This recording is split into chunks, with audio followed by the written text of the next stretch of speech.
Welcome back to Moving to New Zealand. Today I have my friend Michelle here, and Michelle is a New Zealand immigration lawyer. Hello, Michelle. Hi, Ashley. How are you going? Good. So, as you can imagine, there's always a lot of questions about migrating here, and the immigration policies are often changing. Mm. And so, do you want to walk us through some of the recent changes?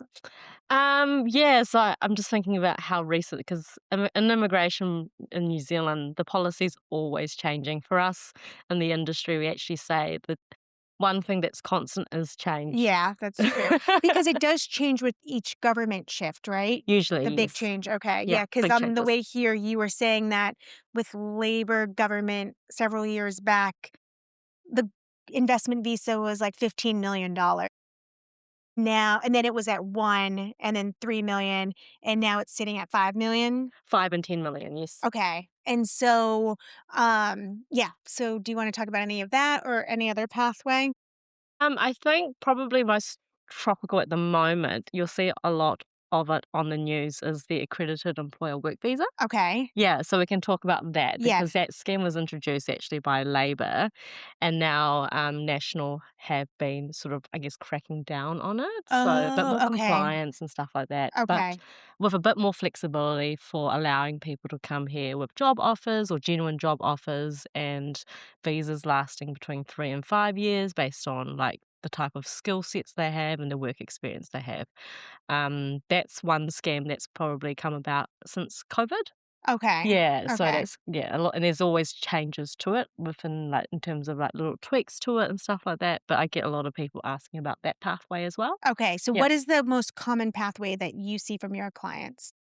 Are you talking about pathways, like, to residency or just people being able to stay here or What's the most Americans or common? I feel like, well, the people I know are definitely on a pathway to residency, Mhm. and some of them are coming in through a working holiday Yeah. visa. Some of them are coming in through a visitor's visa and overstaying or looking for work. Well, hopefully not overstaying, but I yes. know. I feel like that's happened. And so, but most of the people I think are coming in through that skilled, Skilled pathway, yeah, the yeah. skilled pathway, um, or the student visa. Student visa, What are yeah. you seeing the most of? I see a lot of people coming through skill migrants, Okay. so people that have like a tertiary qualification or like yourself studying like an MBA or a doctorate Okay. and then gaining points that way. So the SMC or skill migrant category is like a 6 point system. So I'm not sure if you know are familiar with No, that at all. explain that. Yeah, so people can apply for residency based on, like, for example, one, how many points they have. They have to have 6 points to qualify. So, how do they get those points? Through qualification. So, for example, if you've completed a master's program, you qualify for 5 points usually. So, if you complete that in New Zealand, it's actually due to change. Some tweaks to this policy in August, actually. But otherwise, if you've got a doctorate, you can have automatically 6 points if you've studied in New Zealand. Oh, and how many points do you need to have the residency? 6 points. Oh, so doctor automatically gets you in. 6 points, but you still need a job offer from an accredited employer. Oh, So a okay. lot of people ask me, "Oh, can I get the residency first and then look for a job offer later?" For this current scheme, you can't do that. You have to have a job offer from an accredited employer. And the hard part is a lot of employers don't look at your CV or application if you're not already having the right to work here, Yeah, sometimes, yeah. unless it's really skilled in a short, like, Yep. I know, like, doctors and some other Yeah. I don't know, there's skills that they don't mind if you're not willing to work because 'cause they'll sponsor you, but Yes, so I've helped a few doctors, engineers, okay, IT professionals, who else? Nurses, okay. teachers. So a lot of the ones that have like registrations with professional bodies. Yeah. Yeah, so there's a different pathway. So there's a skill migrant, Mhm. but then there's also the green list.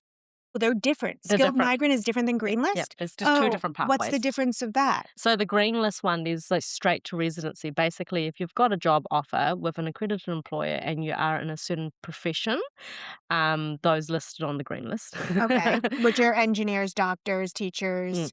Okay, yeah.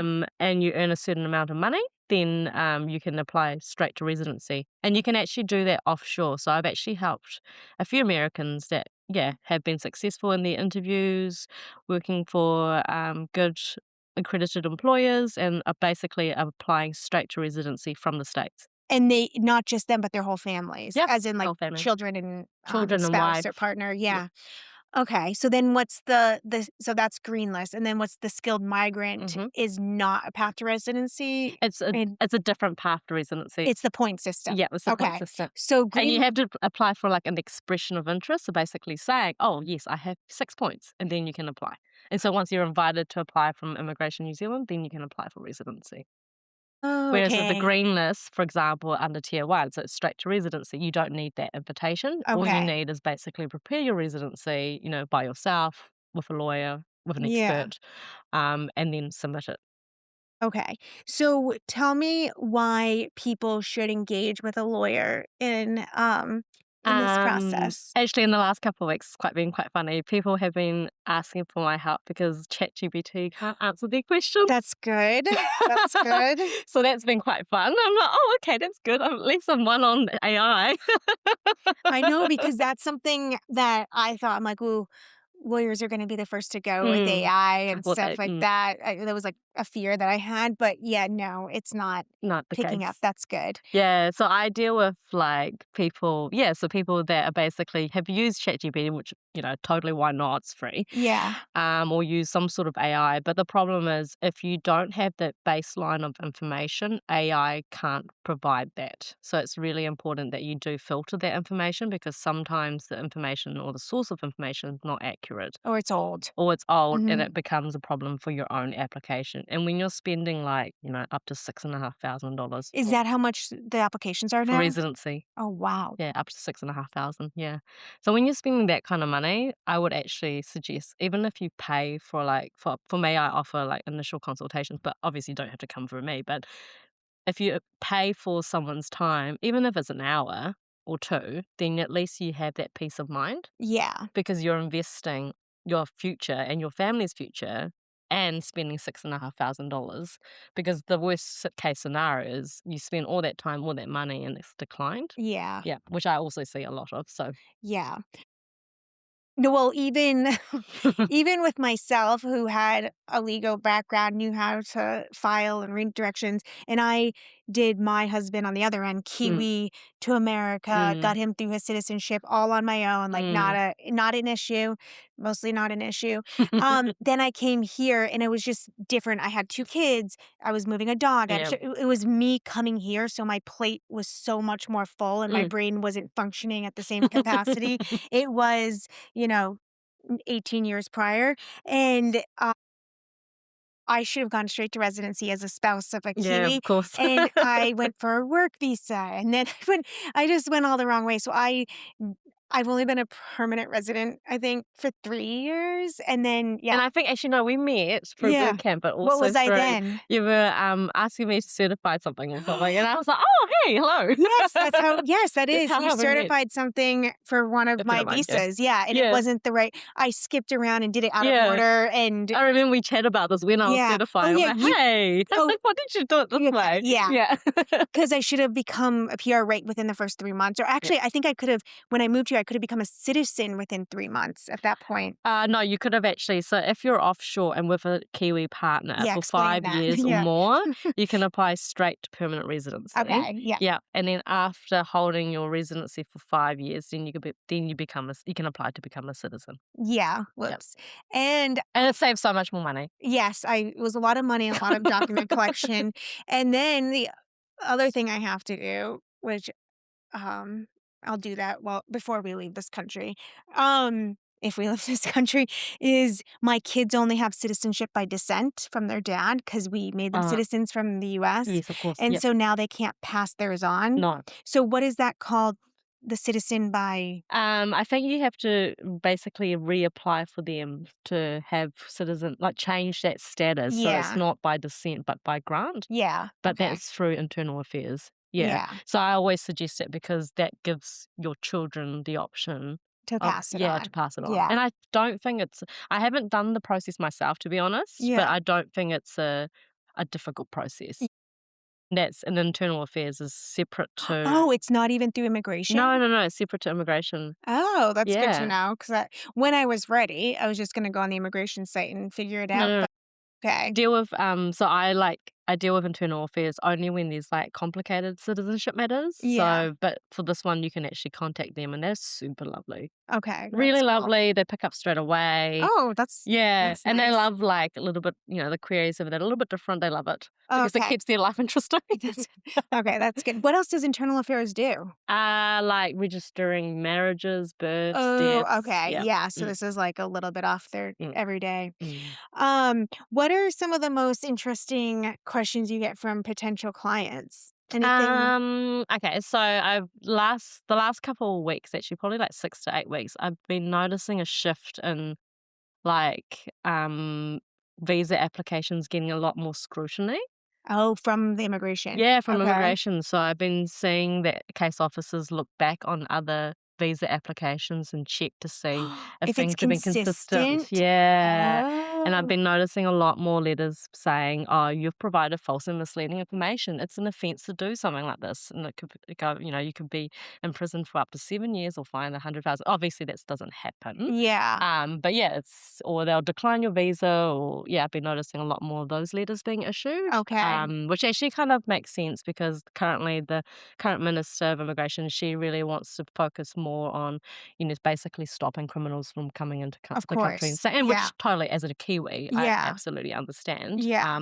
But obviously working in immigration law, I also deal with people that have been charged with criminal offences or been convicted of criminal offences, and it could be as simple as you driving through a red light, crashing into someone's car, and then hurting that person. That could be a charge. Yeah, a They criminal can charge, yeah. charge with careless driving causing injury, for example, and that could affect your residency You mean getting here or when you're already here? when you're already here. Okay, so if you have a car accident and hurt somebody um, as a non-resident or just not a permanent resident yet, then that could affect you getting it? Yeah, or affect you holding or remaining a resident. Okay. Yeah, so if, for example, you've gained your residency and within 2 years you have an accident, you hurt someone, you were the party at fault, and then police subsequently charge you, if you get convicted within the 2 years, you're actually automatically liable for deportation. Yeah, how Some people don't know that. do people get deported? Yes, people do get people deported. I mean, I make jokes about getting deported by choice Yeah.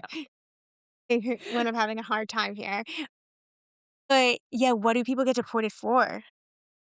Mainly, obviously frauds. Immigration can start, like, deportations for if you've, Oh, like, fraudulently provided information mhm. that's not accurate, or if you get convicted of criminal offending.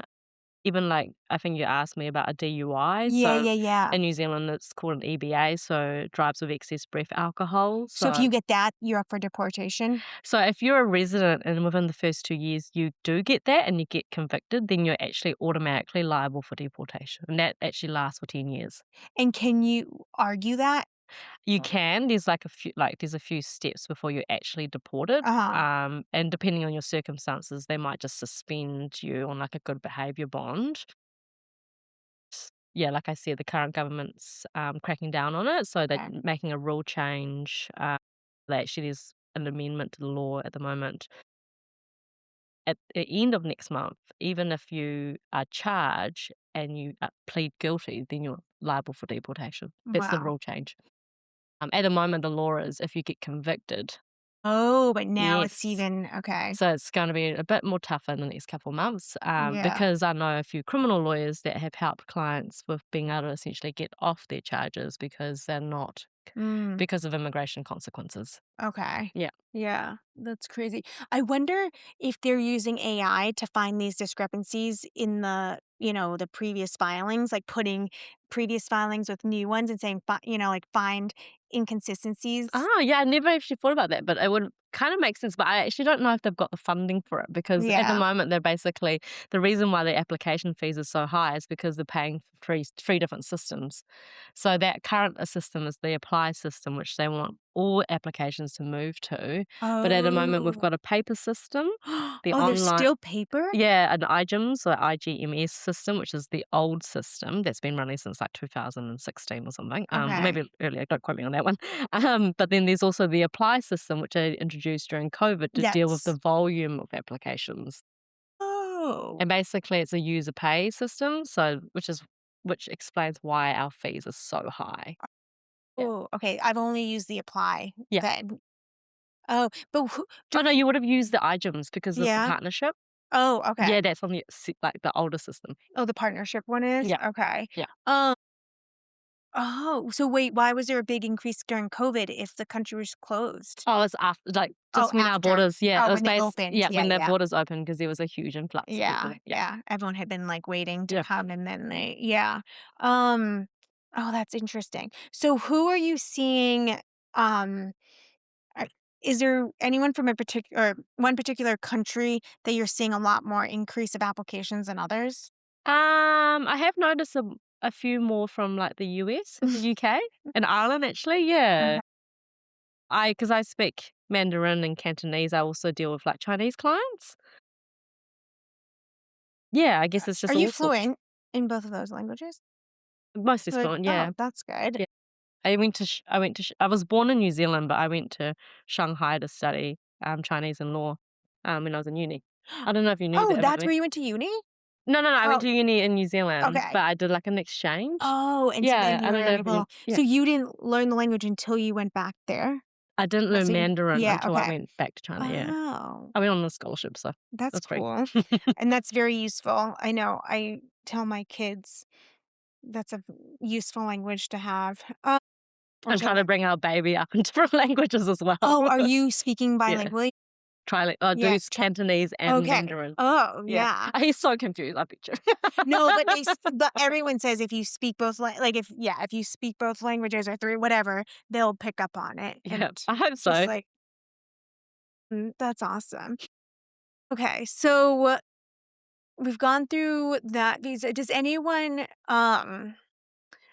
reach out for, um I'm just trying to think of another visa pathway that's common. I guess that's probably We the talked only about student visas, yeah, and you wanted to know the stats for Americans, yeah. and yeah, because you were like, "Oh, you've noticed a lot more like Americans in in your studies." I know. I Michelle knows I forgot my questions that I had prepared for her in the car, and I was too lazy to go get them, and so we're just, like, winging this. But yeah, because in this program, I'm seeing more American Mhm. students, but obviously, I'm just in this little container, so what I see isn't really maybe representative of everywhere. Yeah, are you seeing or having people ask more about the student visas? I definitely saw an increase in, like, people from the States actually asking about Yeah. student visas in the last, like yeah, about the last Oh, because year I and a half. also said Ye it's an easy pathway. You did say that, Yeah, yeah. and I guess I thought that because basically if you get into the program, Mm.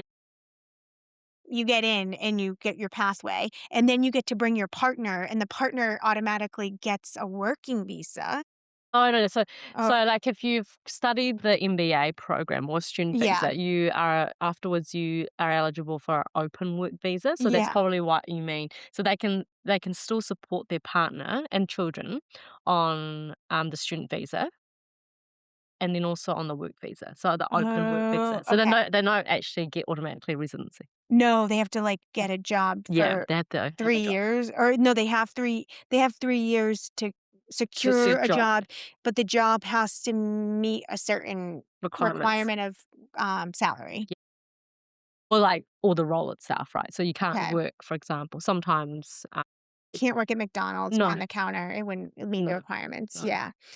And but then the students can bring their children as well, and the children can go to Mm, school, it's still like difficult. regular school.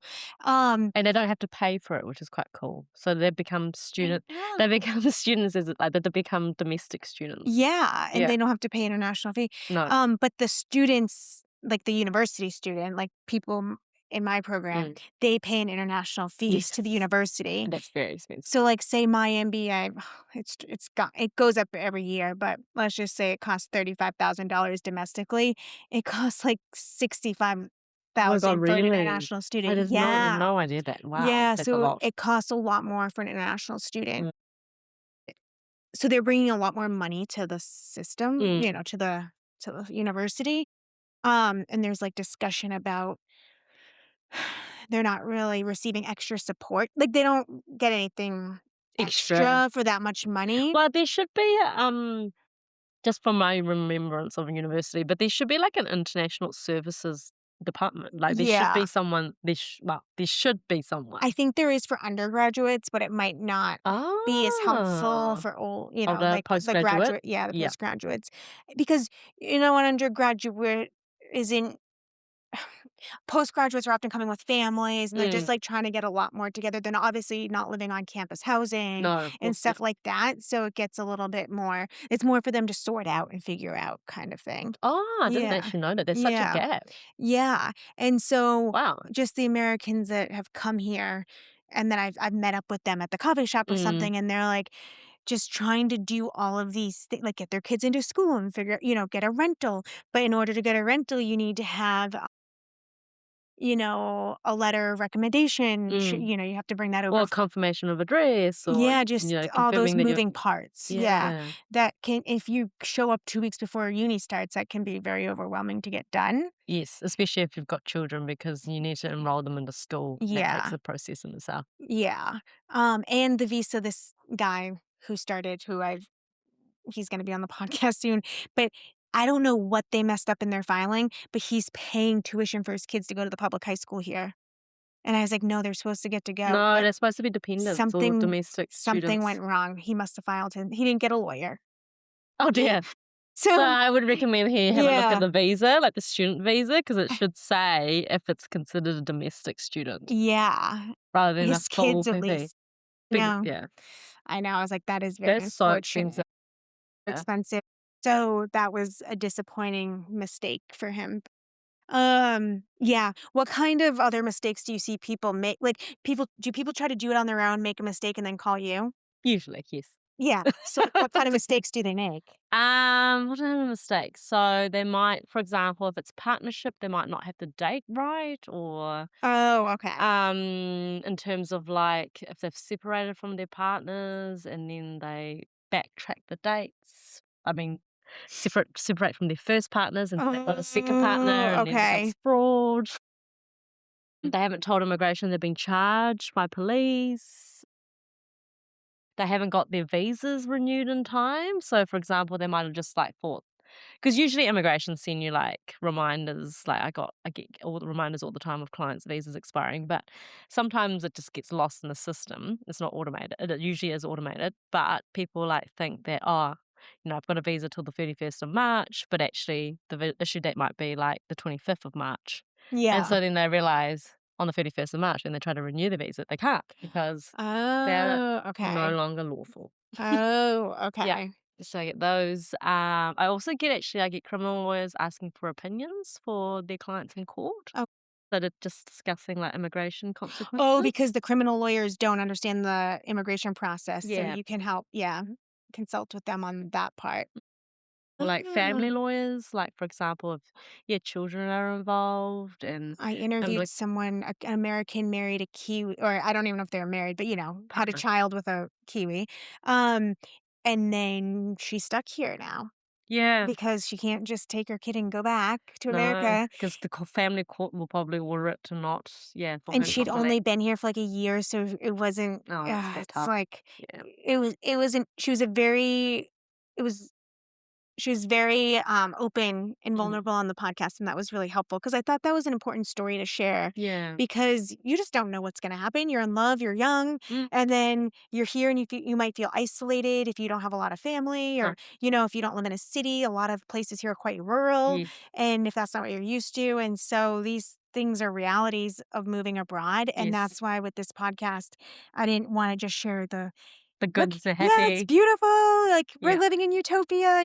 Well, it's safe, of course, and all of this good stuff, but also it's hard to move away Yeah. from your family and what Your you know support for some network and people, stuff. yeah, and some Yeah. people thrive, and that's actually do you, is there, like, a certain client or, maybe from a certain country that you do see thrive here more than others? Or maybe you don't follow up with your clients? I do follow up, actually. I had a client that contacted me just last week, and she gave me a Google review. It was really cute. Yay. But she messaged me and I said, "Oh," like, I had to, like, think back on when I helped her, but it was like 10 years ago when I helped her. Oh, wow. Yeah, and, like, this is when I was helping her, like, with because I was working in criminal law as well, so against the intersect, but, Yeah. yeah, I helped her with criminal and immigration, and 10 years later, she's, like, a mom and thriving and working 2 jobs. I'm like, "How do you manage it all?" Oh, But, wow. yeah, with my husband, and she just said that, yeah, she's taking her next step in her career, and I thought, "That's cute." That's so good. Yeah. Do you ever do employment law? Only Oh, employment template yeah. contracts, yeah, Yeah. nothing contentious or anything Yeah. like that, or Um, employment because I didn't know if some of your immigration clients would come to you later down the track for anything with employment issues, but, I actually have employers ask me how to support workers. really? Yeah, so that's another line of work I do. I don't know if you knew Oh, that. no. Yeah, Well, yeah, no, so, like, I like, help support them in what way? help their clients basically immigrate here, and so I provide the Oh. full service. Oh, okay, so if an employer is trying to hire someone from Mm. overseas, a skilled worker, Yeah. they consult you to help that process? Oh, that's Yeah. good. Yeah, so that's, like, the full process. So, Yeah. basically, how do they onboard them? How do they get them to start immediately? So, it does actually, Oh. yeah, it's 2 sides of the coin, That's guys. so So, good because, yeah, like those shortage skills or whatever, skill shortage? skilled shortage, yeah, Yeah. sorry, tongue tie there. Yeah, especially you see that in IT, in medical, School, and yeah, teachers, okay, nurses. okay, I had like a biotech business yeah, wanting to, yeah, that was quite interesting. A startup business, all sorts actually. Farming, I have a lot of farmers, all different types of the spectrum. So dairy, pig, salmon. just looking for those special skills. Yeah, yep. Oh, And it that's doesn't cool. necessarily have to be high skilled. So sometimes it might just be in processing, but at least sometimes, especially in August when there's going to be new changes to the skill migrant, Yeah, it's supposed to make it easier for people that don't actually have a tertiary qualification, that have like work experience. yeah. Those types of people, like tradies and stuff like that, that might give them a pathway to residency. Oh, And it's that's going to good. open up, yeah. Yeah, Because at the because moment, the current pathway is really for academics, like, people yeah, that actually have. but we actually do need Yes, treaties, we don't do. we? Especially in a place like New Zealand. We're building Yeah. My husband runs a crew in the building industry, and most of his crew Mm, are Filipino immigrants. mm, And yeah, but they're short. They need more. Like yeah, they cannot get people to do that work. No no. one wants to do it. And so, yeah, that's good, especially as this city's growing so much. We Mhm. need those. Especially in Christchurch. Yeah. Do you think that a lot of people migrating here are coming to Christchurch? Feels it to me, but that's I just feel like it anecdotal. does actually, but Yeah. it's either Auckland or Christchurch. Yeah. Yeah. Yeah. So when I get overseas inquiries, they're always like, "Oh, we actually, yeah, searched the South Island. It's just so beautiful and picturesque, and Yeah. Christchurch is just a big city and it's thriving and it's kind of affordable Well, compared to the others, compared to yeah. the others." Yeah. Yeah. Yeah. That's so funny. Okay, so do you wanna tell your website is MC Law, right? mclegal.nz. mclegal dot NZ. Yes, look her up, and you can contact her on the webpage. So if you have other questions, we can do a part 2 Yes, because absolutely. Michelle and I actually live just a couple minutes from each other, so convenient. And so, yeah, like, send in your questions, and then we can do a part 2 and answer any other burning questions. And I feel like the immigration questions are what often come up, and people are saying, "Can I just move to New Zealand?" And it's like, Mm, "Not really. not necessarily, Don't no. just show up No, and stay, or don't just show up and say, 'I'll look for a job when I get there.'" definitely not, Ye because you're supposed to be a genuine visitor. Yeah. That's also one of the things I've been seeing as well through immigration. Yeah, people go back to the initial visitor visa and say, "Actually, your original intention is to visit New Zealand, but you haven't." Like, they didn't actually visit? Oh, Yeah. like, they fill out a visitor's visa. Yeah, and they say they're coming here to visit the country, and Yeah, then, and then they a get few years here. later, a few years down the line, they're like, "Actually, your initial visa, you said you were visiting, but you haven't, you've stayed." Oh gosh, okay, yeah. That's an interesting one. Yeah, I've noticed that recently. Ah, and what is their reasons for staying? Oh, I'm living with their partner, found Yeah, someone, found whatever someone, reason. yeah. Yeah, that's actually Which the is case. genuine. I mean, that I know, happens. You visit I mean, and you fall in love. I came here on a Visitor visa from Well, it was a student oh, was it visa, student but, visa? like, it was only supposed to be a 4-month it was 4-month term. The term, I think, was 4 months, Ah, but my visa was it did last for I don't know, I think it lasted for 6 months. It mm. probably lasted a year. I didn't really it didn't matter what the visa said because I had to be back to school in my own in Boston, but I came here in July, and my I was supposed to go home in October, November, probably the term ended at the beginning of Ah, yeah, that November, makes sense, and yeah. then I stayed until Christmas, so I didn't Yeah. but I was still legal to stay. I just had to be back at school in January, so I went home, but but during that time, I did fall I I did did fall fall in in love. love, That's real and if cute. I didn't if I It wasn't happens. young and I didn't have to go back and finish my real Yeah. university, or my primary university, and, I had a lease and, all that if I didn't have to go home for life, You would've stayed? I might have been applying for a partner visa or something Yeah. like that. How long do you have to be with the partner, though? Actually, there's no strict rules with the work visa. For residency, it's 12 months of living together evidence, but Okay. with the work visa, usually I tell clients, like, 3 to 4 months. That's it? Usually, yeah. Okay. Some pretty solid evidence, I would have though. required. I was yeah. I But, yeah, mean you could have actually qualified. yeah, I mean, I was staying at his house every I night. know. If you lived with him, yeah, you I mean, could've. I had a dorm. I remember my mom came to visit, and they were like, "We're paying for you to live in this dorm, and you're not even sleeping."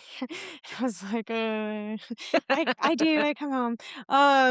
But yeah, I know. I guess back then you would have been using like text messages and photos and Oh, stuff. yes. Like, So, what would you yes, use? photos, Yeah.